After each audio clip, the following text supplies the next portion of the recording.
Since I've done a lot of research on unionism in Northern Ireland, I'll begin with a biographical question. You have a Protestant background from South Down, which is a relatively Catholic part of Northern Ireland.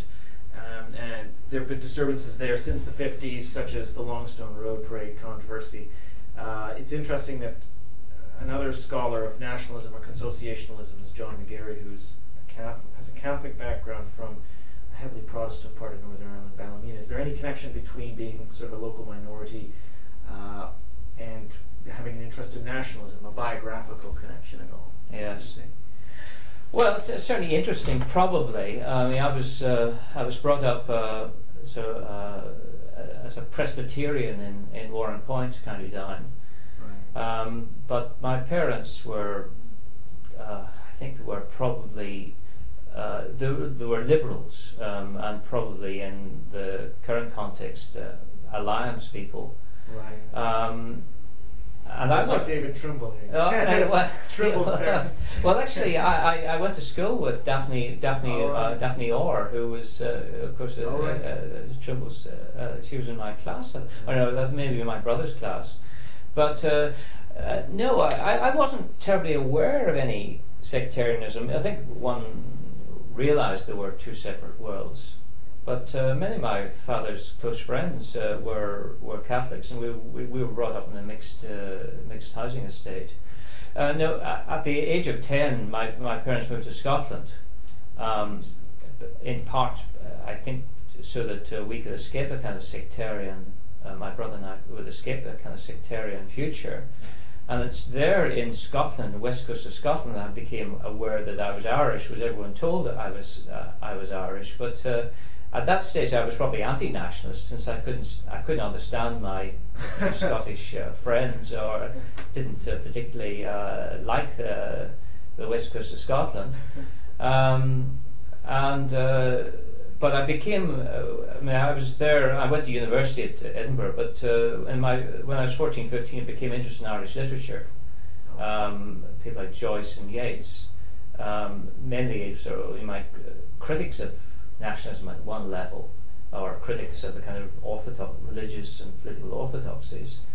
But at Edinburgh University I did history, but I didn't study Irish history at all either. Except in my final year, it was taught by Owen Dudley Edwards. I was taught Irish American history. But it was then, I think at that stage, I thought I would be quite interested in doing a PhD on Ireland. Probably because of this kind of Scottish-Irish sort of kind of dual sort of sense of being product of both. But within a couple of years of my starting the PhD, I got a job in Australia. So I was then sort of doubly distanced from Ireland, and it was really at the after teaching a number of years in Australia, I decided I want to go ahead with a PhD on Irish cultural nationalism. And then, the Dynamics of Cultural Nationalism, which is your first book, grew out of the Thesis. And what then drew you specifically to nationalism, or were you just interested in Ireland? Well, I think I was interested in Ireland, but particularly the cultural revival. Yeats, Joyce, Synge, and as I said, at that point I was anti-nationalist,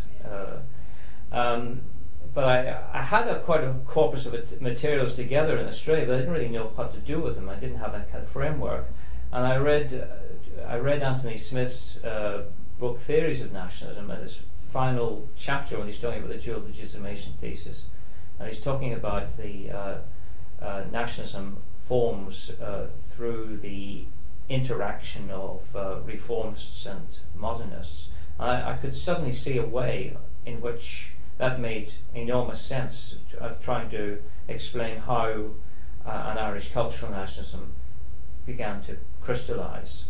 And at that point, I wrote to him, asked him if I could study with him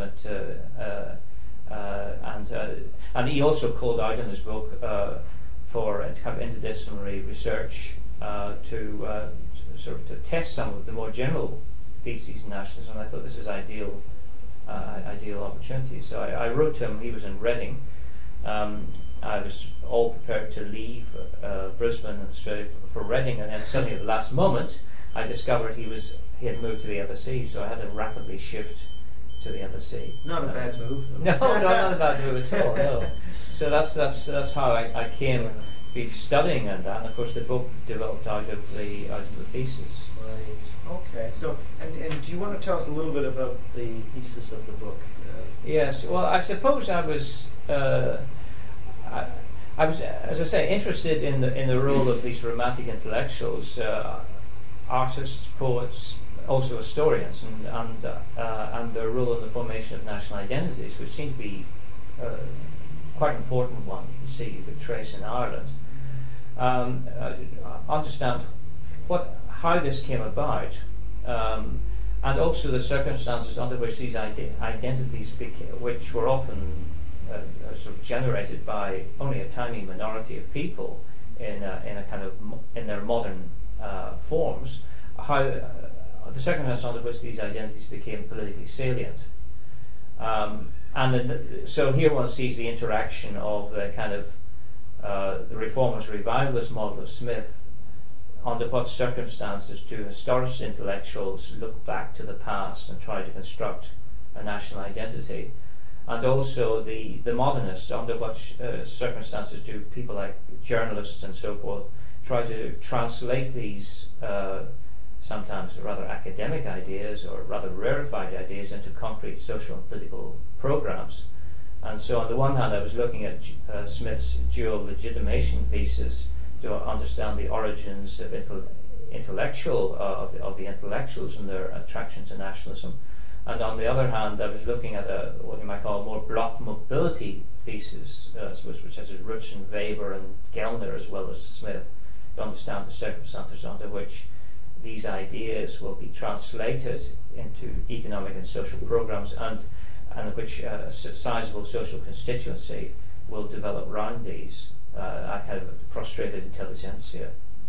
And so I was originally going to look at simply the 19th century, the Gaelic revival, but then it became clear when I was actually tracing the origins of national identities, this was only at least the third revival of a whole series, and so I sort of started charting this from the 18th century onwards, and the development of the early institutions around which the historicist projects developed.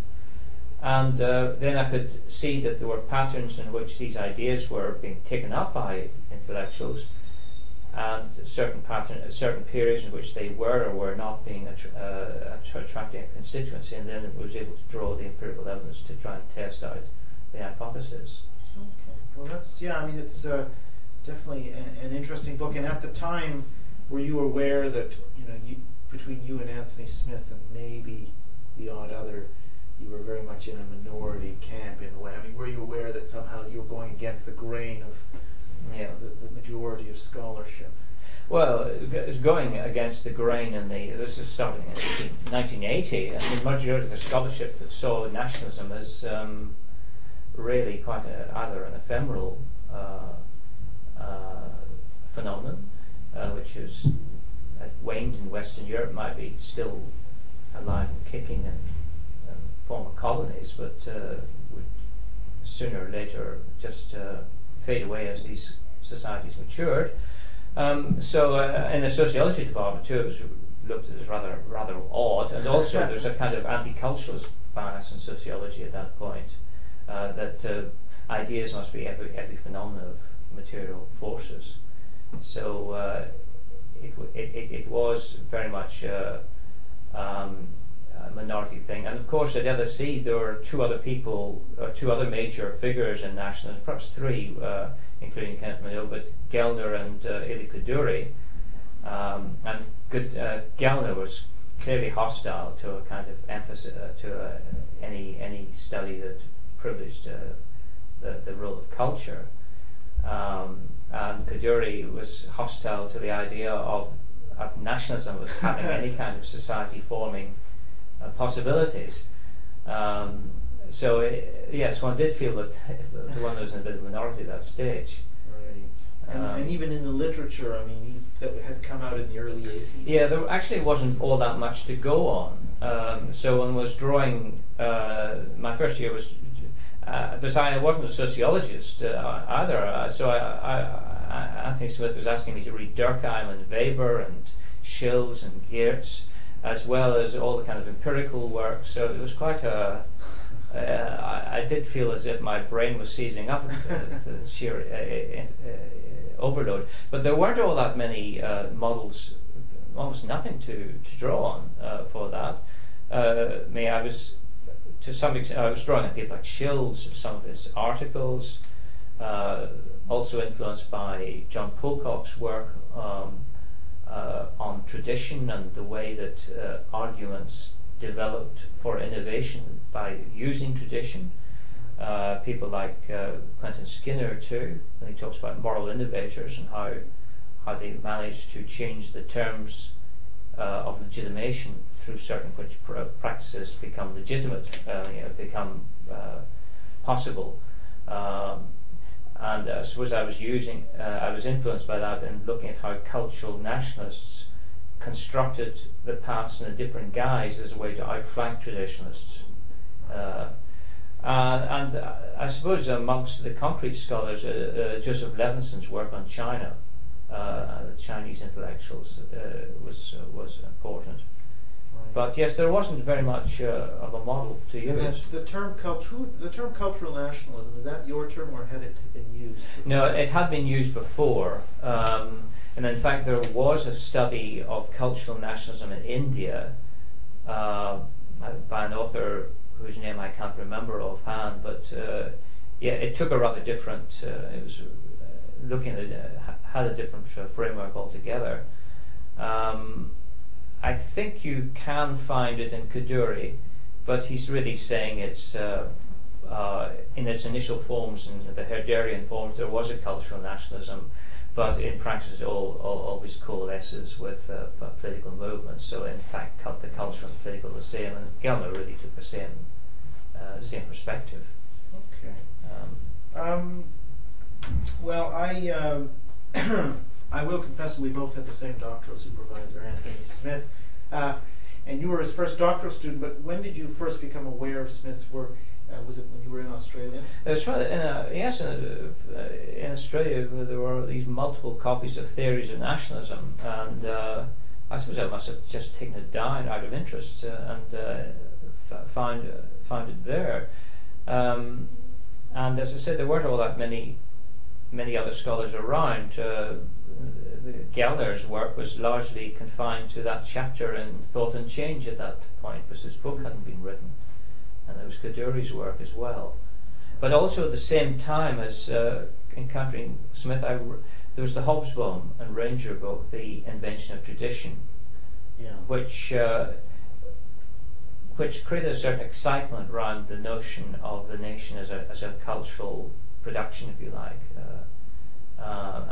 So that made me interested in the way that nations could be formed and could be constructed.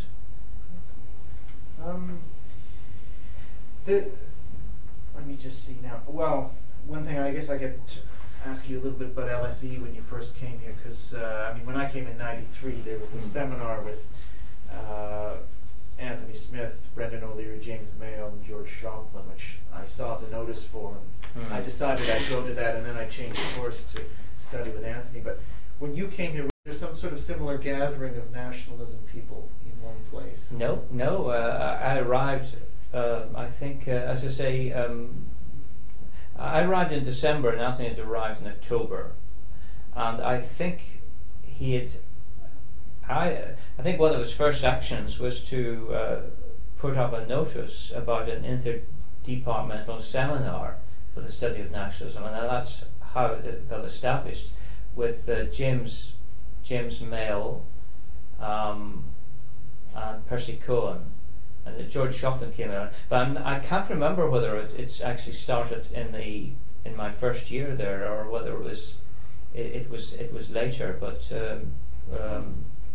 at that point, it was just a question of finding who was interested in nationalism, and there there was another PhD student, Marian Heiberg, was a student of Ernest Gellner, who was doing work on the Basques.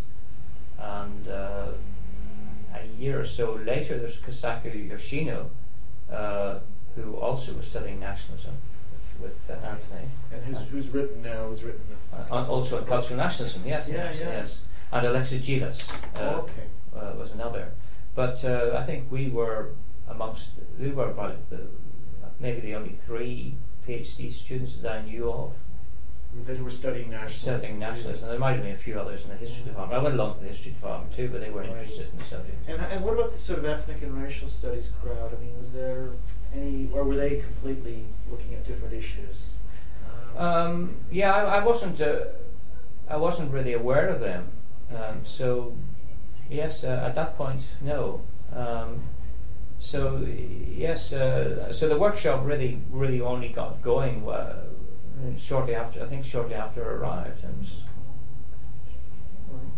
And right now, just turning to sort of the theory, perhaps a little bit more.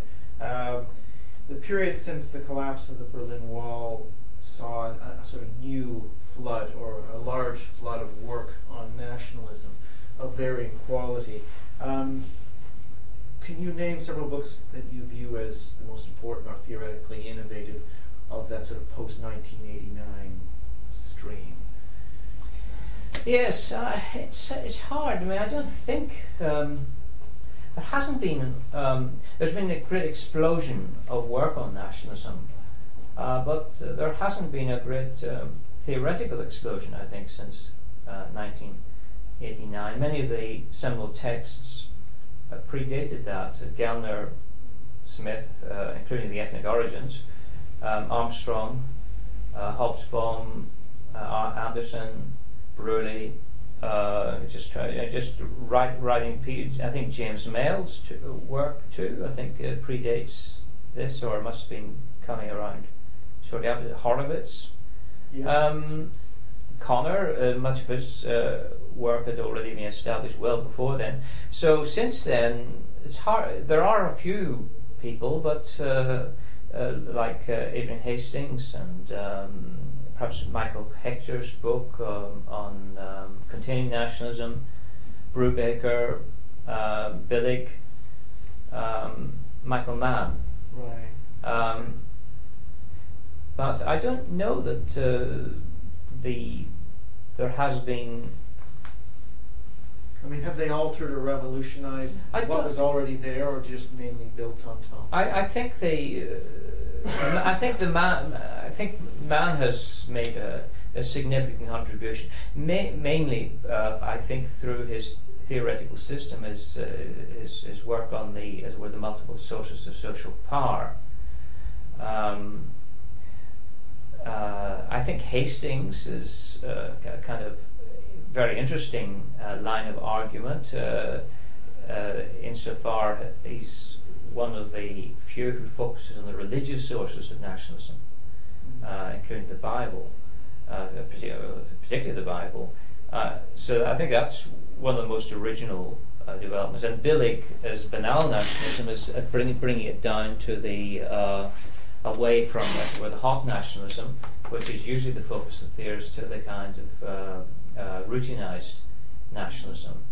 But Billig's work, I think, doesn't really explain all that well the workings of this routinized nationalism.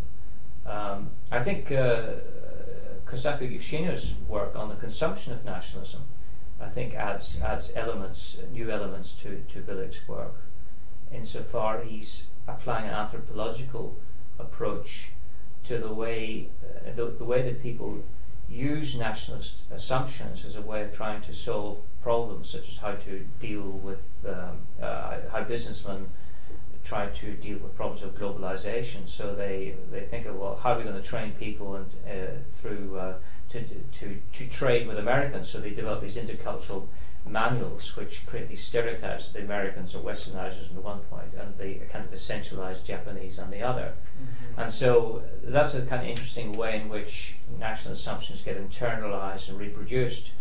But there's, I think that, I mean, there's more work to be done in that. But I wouldn't say there's, Brubaker's work too is interesting, but again, it's not creating a kind of alternative theoretical account of nationalism, not yet anyway. It's more specific than that. How about Eric Kaufmann's work now? Well, I'm excluding for present company. Okay, now I just want to talk a little bit about John Bruley's interview, which has just gone up. Yes. Age nationalism, and he made a few points, and I know Oliver Zimmer shares some of these views, and I just want to ask you about them. John Bruley made the argument that too many nationalism theorists, and I presume he means by this perennialist theorists, adopt what he calls a pick-and-mix approach, latching on to incidences of nationalist language, say in the pre-modern period, and taking them out of context and then, quote-unquote, connecting the dots to trace what seems to be a narrative of pre-modern nationalism. And he argues, I suppose he argues against this kind of an approach for a sort of more historical, immersed approach in the case, whereby one would perhaps see all the different nuances, different identities cross-cutting and interacting. I mean, do you think Bruley is right here, or is there something we can salvage from a different approach?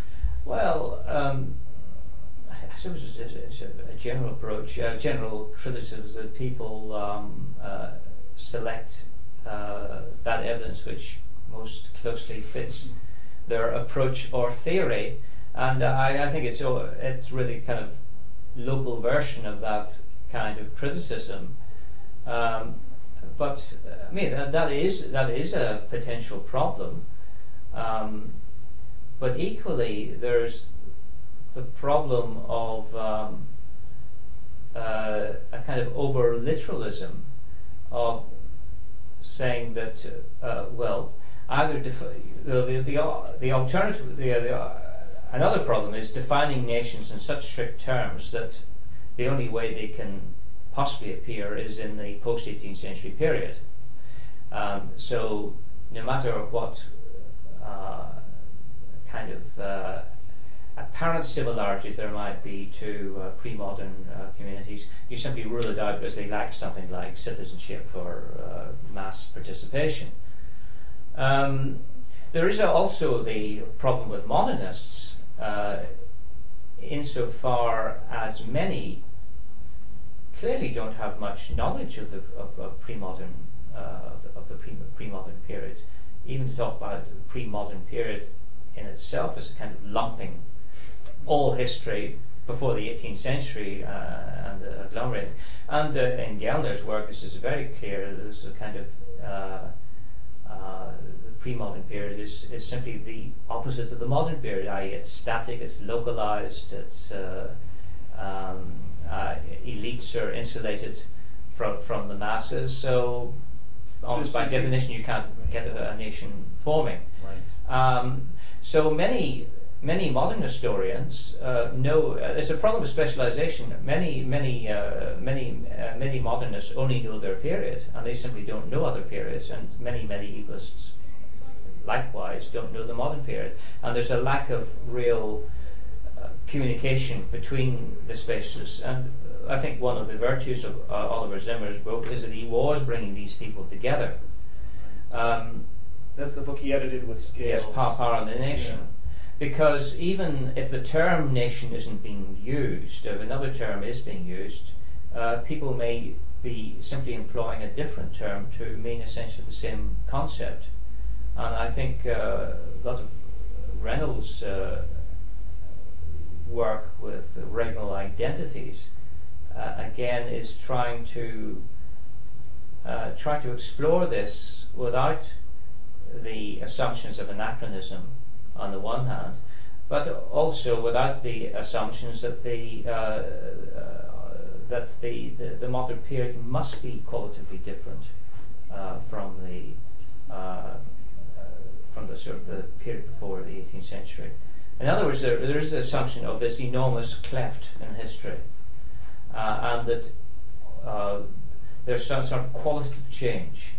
And I think people have to look at this empirically to see whether this is the case. Maybe in some cases it will be, in other cases it won't be.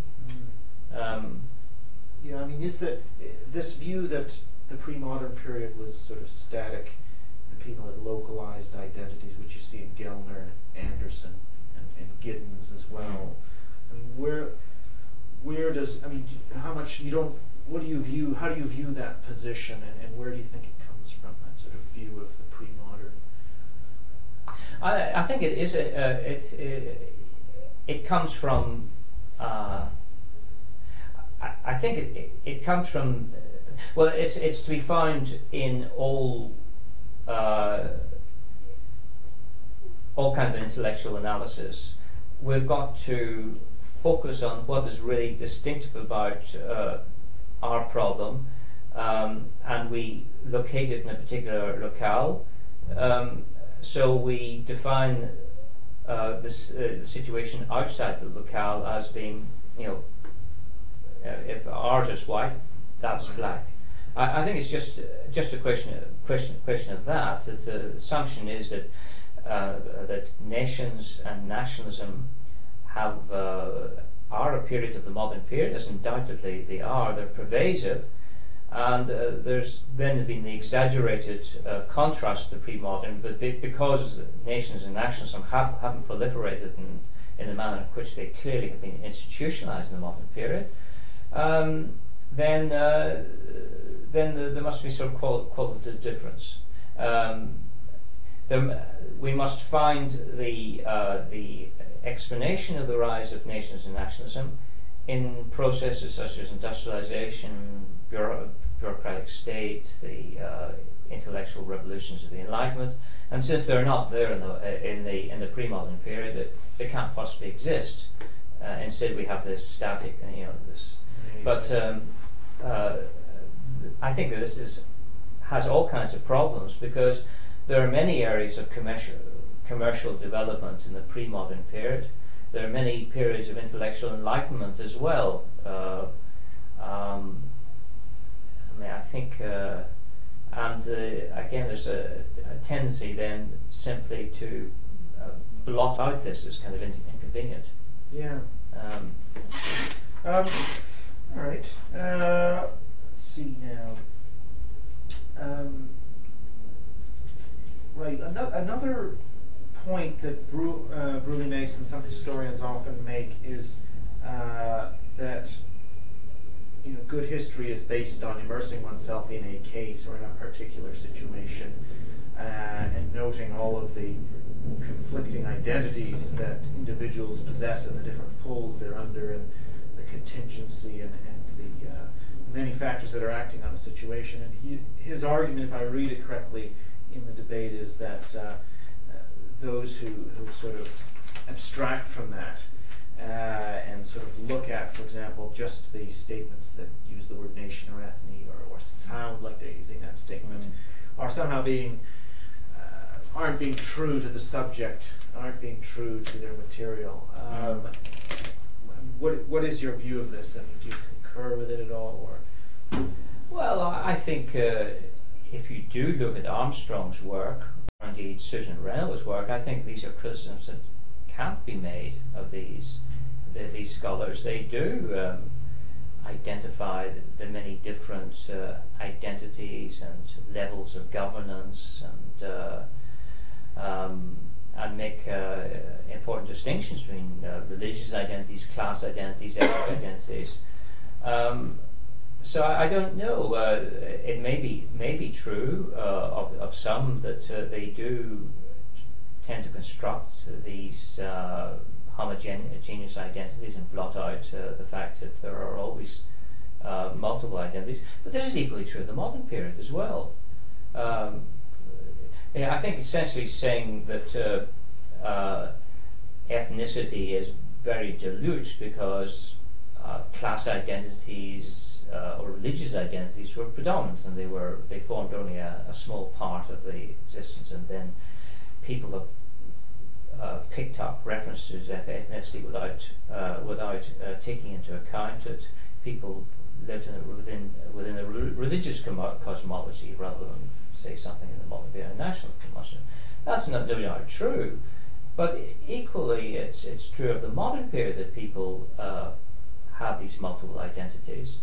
And again, the criticism that one can be made of many modernist scholars that they over-exaggerate the importance of nationalism in the modern period, failing to take account that nationalism allies with and is in conflict with religious identities, with liberalism, fascism, communism, and so forth. And it is the interaction of, we should be looking at the interaction of the different identities, under what circumstances does one become more significant. But I would say this is a problem for both the modern period and the pre-modern period. Right. I mean, in terms of method, would you say, I mean, Bruley speaks a lot about the historical method, about getting immersed into a case. Yes. Would you argue as well for a kind of a more theoretical method? Yeah, well, it comes from a training as a historian that's what he feels comfortable with. And I suppose, as an historian, I understand what he's. For example, Anthony Smith is. I would say he's an historical sociologist, whereas I would see myself as more a sociological historian. And for Anthony Smith, then quite clearly he is a theoretician in the sense of he's clearly in the school of Weber and Durkheim, and is interested in constructing frameworks, although with great attention to empirical particularities. Yeah. Should I just back up? Okay, I think that's going now. All right. Sorry. I think. I think it's a matter of intellectual temperament more than else. There are, from a theoretical point of view, you can only study an individual case if you already have some perception of what is important in that case. So you have to have prior criteria of what to look for. So that theory, in using this term in a relatively loose sense, comes prior to the empirical detail. After all, you can immerse yourself forever in the case. At what point you stop? But given that, obviously there are people who are happier starting from one end rather than the other, but both parts of the spectrum have to come together.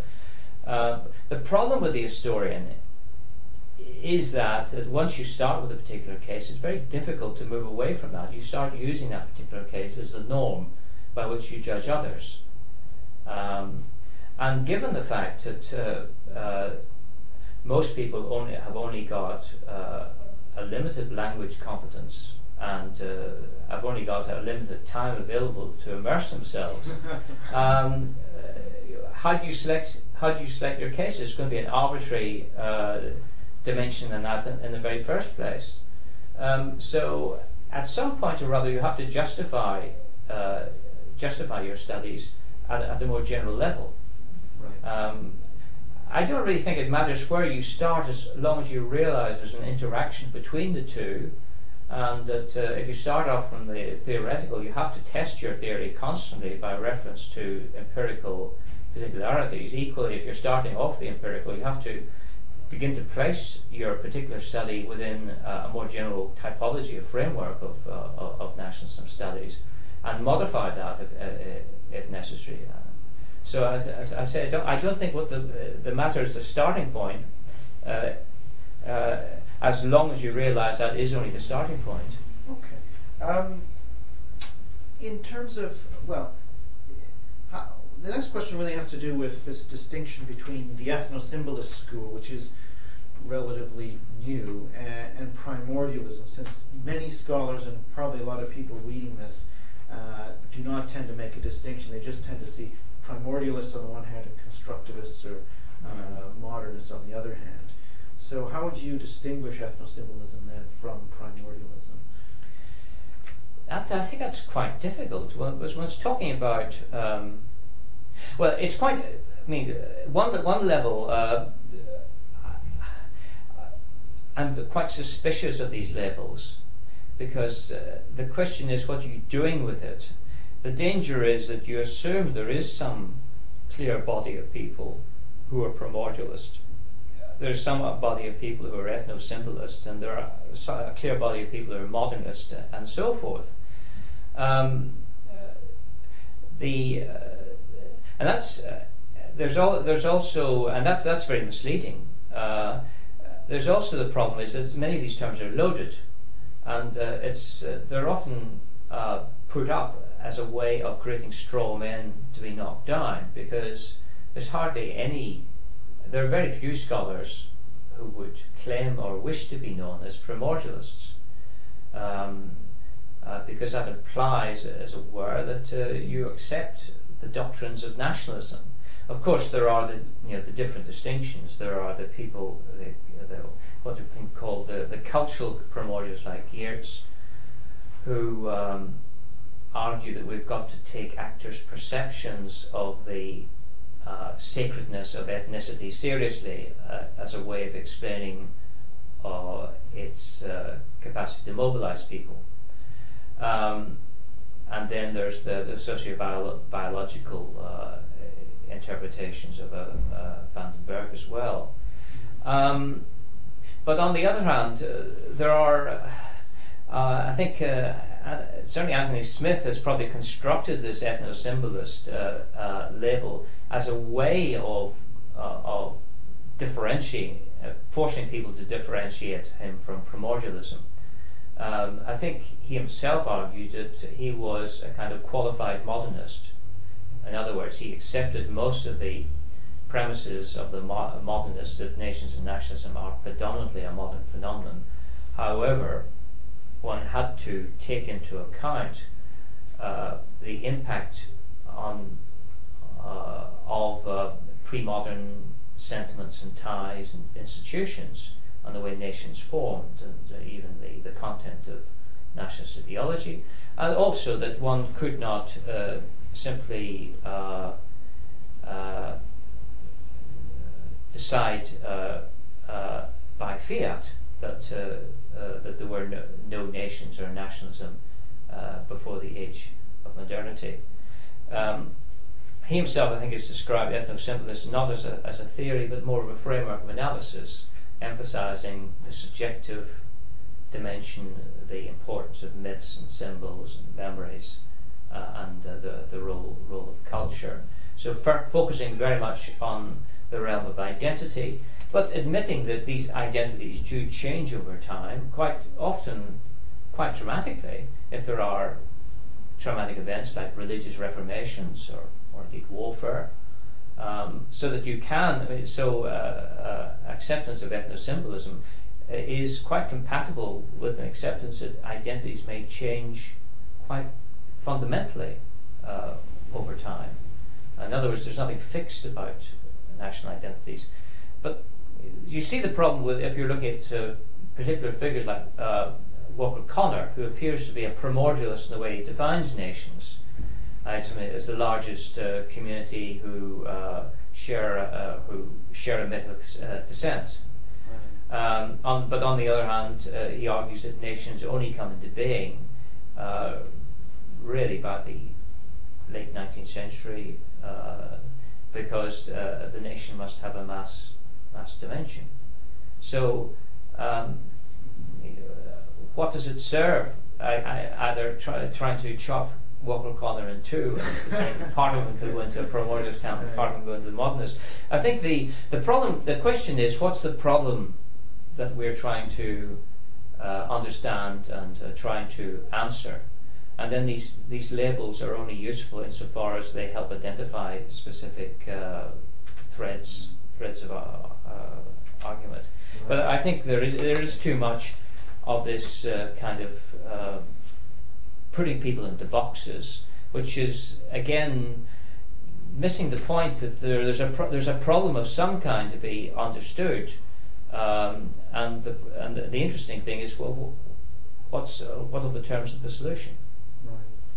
But what's interesting though is that, particularly if you look at political science or IR, particularly in the United States, it's almost a taken for granted assumption that ethnic identities, national identities are constructed, fluid, malleable, and to go against that is almost, well, it's not very common at all.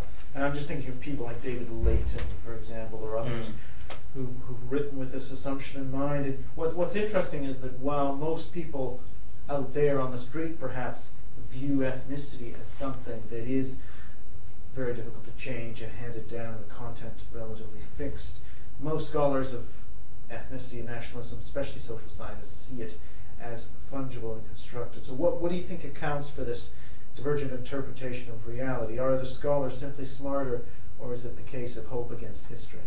Well, I think it's the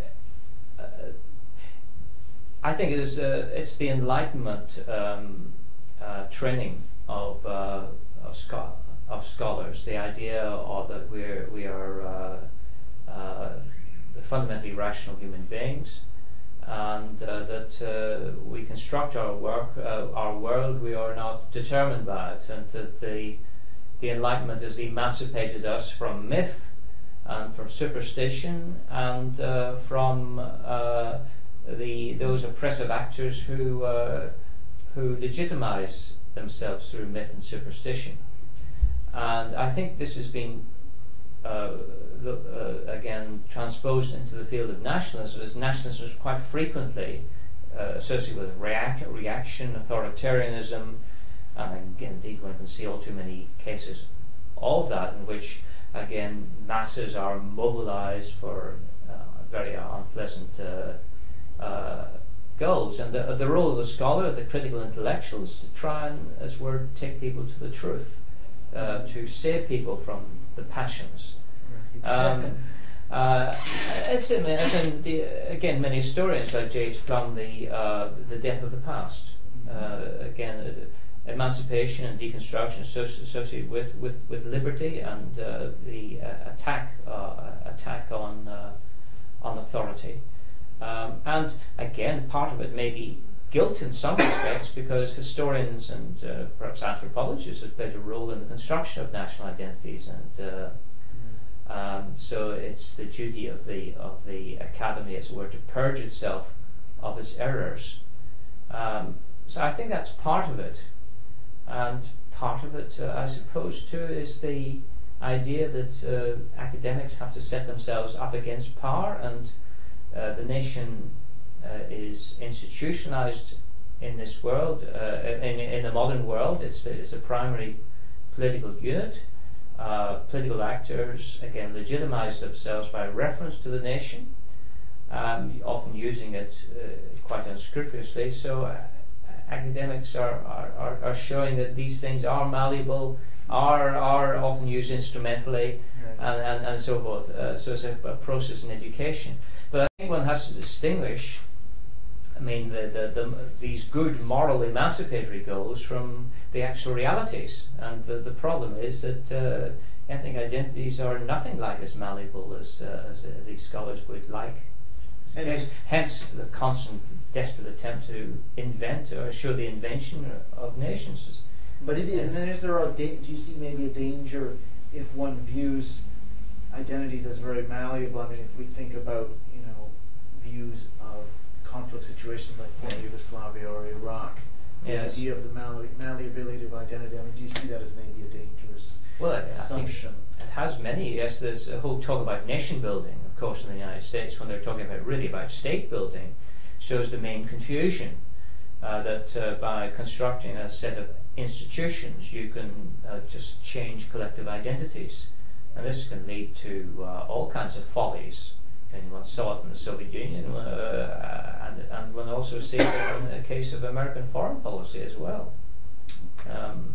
And indeed, one fears in many peacekeeping situations the easy assumptions that you can change ethnic identities just by tinkering with constitutional machinery, I think, is in the end deluded. Okay. I mean, let's just move on to your second book, Modern Nationalism. Yeah. And if you want to just tell us a little bit about that. Yeah, well, yes. Yeah, what was the context of that? I suppose it was an attempt, as it were, to move away from Ireland to do something a bit more general and theoretical terms. Look at a series of debates about the modernist debate. In the book, I was looking. I was sort of generalizing and broadening out from the book, looking at the question of how modern were the nations, the extent to which nations were cultural and political, and then looking at some of these debates and trying to apply them to contemporary situations, see whether we could understand some of the challenges to nationalism through the frameworks of these debates, the challenges coming from religious fundamentalism, from communism, the European Union, and also looking at, as it were, alternatives to the nation and immigrant nations. And I was then involved in doing a study of the Australian bicentenary as a nation forming event. So that was the context in which I was doing that, and I think yes, I was particularly interested in the Australian dimension, the way in which what you might call ethno-symbolic frameworks could be applied to immigrant nations, although ethno-symbolism had been devised at that time. Okay, and when you moving from that to your recent book, Nations and Zones of Conflict, how did your thinking change then between those two books? Yes, well, Anthony Smith described modern nationalism. He said, yes, it's not a theoretical book, it's more using theory to look at specific problems. And I thought about that, and so I thought, well, yes, I think there are some interesting theoretical issues to be explored. And at that time I was teaching a course on world history, and seeing how,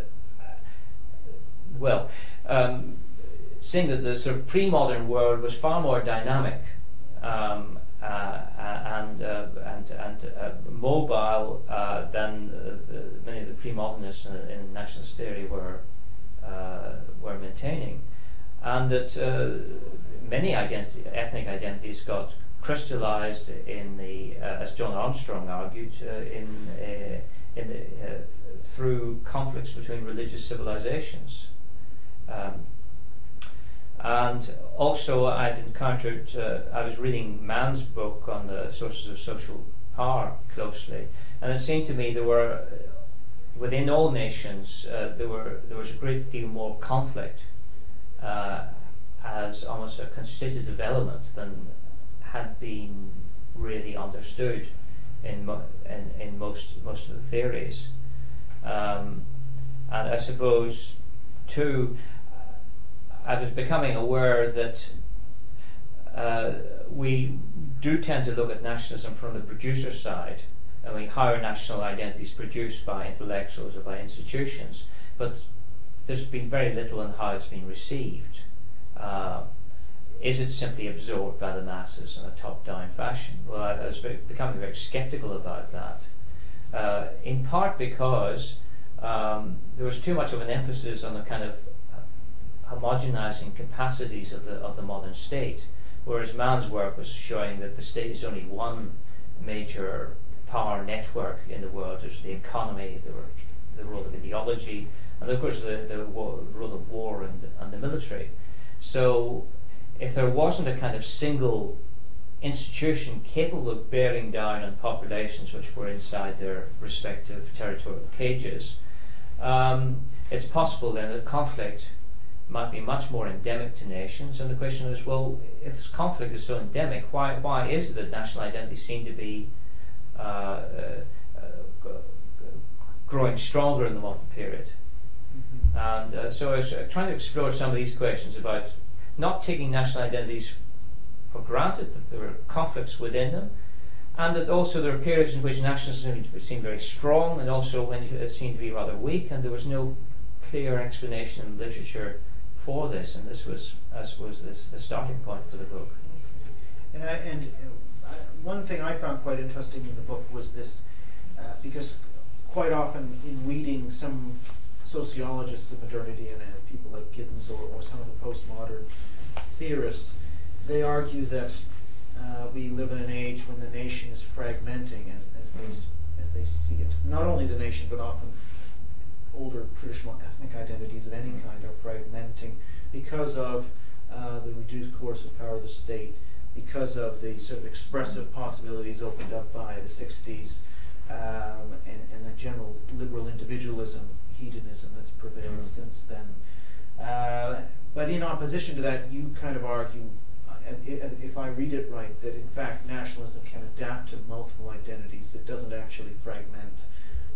Do you want to say something about that? Well, yes, and indeed I was arguing that in many cases you get the hot nationalism forming in the 19th century because of the sense of the threat of all these other identities, threat from religion, again the counterattack of Catholicism in the 19th century, the role of warfare. There are very few states that in Europe whose boundaries were not shaped by war, by migration, a series of migrations too. So the notion that the nation is under threat was one of the dynamic elements in the formation of nationalism, and that once nation states formed and routinized, again nationalism would tend to wane until another kind of crisis of migration or war would emerge. I mean, I think it's been pointed out by many scholars that the greatest period before the Second World War, the greatest period of free trade and international specialization in the world economy occurred before the First World War, which is a period of heightened nationalism. So that these things go together. So again, that was another point which I got, which was that various phases of globalization and nationalism have gone together. And which in a way, because another argument of some theorists of globalization is that globalization is again eroding the nation state, people like Omai or Archibugi or people like this. So what I mean... Yeah, well that came out of my world history course doing that, realizing that if you're defining globalization as a sort of a sense of the increased interconnectedness between world populations at a series of levels, then you could say that globalization began very early. And so there's obviously most globalization theorists were saying globalization is relatively recent. It's a kind of successor to the process of nationalization. But I was saying that obviously there's if globalization has been going on for about a couple of millennia, then there's obviously a real problem in arguing then that it must then necessarily lead to the death of nation states. It might indeed might be a causal factor in the origins of nation states. Yes, in fact, I think in that book said you have to have a much more, as it were, interactive model, whereby factors of globalization such as warfare, mass immigration, and so forth may be catalysts of ethnogenesis, but equally ethnic actors may also be sponsors of global networks. But there is one can see, particularly now with the European Union losing, particularly since the late 80s, losing force, and with other developments, you can easily see the argument that globalization has maybe not led to the decline of the nation state. But what about a different line of argument which sees the shift from from ethnic nationalism to civic nationalism? And for example, it's not only true of nations with a dominant group like Germany, which has moved to incorporate the Turks more readily into citizenship, but also the U.S., which ended its national origins in quota immigration scheme in 1965, or Australia with the end of the White Australia policy, etc. And even minorities like the Quebec, Wisconsin Catalans who talk about their nationalism as inclusive and civic. Whether it is or not is another question, but the fact that there is this discourse, could it not be said, therefore, that ethnicity is under pressure from the liberal discourses of modernity? And I think Yasmin Soysa, who's going to be speaking here at LSE soon, spoke about this norms, the new norms of universal personhood, and Yes. somehow undermining that ethnically based citizenship. Yes. I mean, what do you make of that thesis? Well, I think ethnicity, the ethnic and the civic are to be found combined in all nations. It varies from case to case as to which is predominant, and it varies from time to time. But in a sense, they are both necessary. As people of the modern world, we believe in universal rights. We believe in reason, which again is trans-ethnic. But at the same time, the world is divided into there is a plurality of cultures in the world, and universality is conceived in very different ways by different collective actors. I mean, French universality is very different from that of American or British. So in practice, we combine our belief in the uniqueness of our own community with a belief that universal laws must apply, and so you have this uneasy tension. And I think at certain periods you do get a shift from the ethnic to civic, but equally back and forth. In the case of Australia, for example, you get a shift from the white Australian policy because of very specific sociological, economic, and perhaps even military imperatives. The need to populate our Perth after the Second World War. They realised Australia was too small and vulnerable. It needed an influx of population, so they began to break with the white Australian policy there, and in due course developed a philosophy of multiculturalism. But equally now, with fears growing of possible mass migration for all kinds of political or economic reasons from Asia, there's a panic growing, and there's a kind of fortress Australia building, and re-emphasis on the idea of emphasising the core values of Australia, which effectively are British Irish, and demanding that migrants recognise these core values before they begin to, as it were, recognise also the value of their own culture. So I think these things will shift, and the German case is certainly instructive, but it only occurs after unification, which I think is quite significant.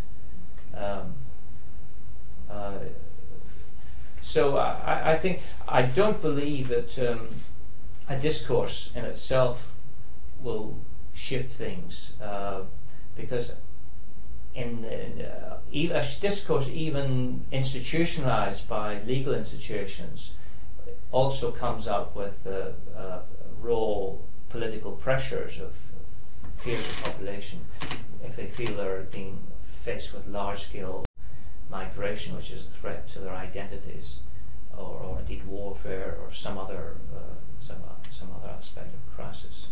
Okay, Yeah. and just sort of looking ahead now, then, I mean, what direction do you see nationalism studies taking, or what would you like to see?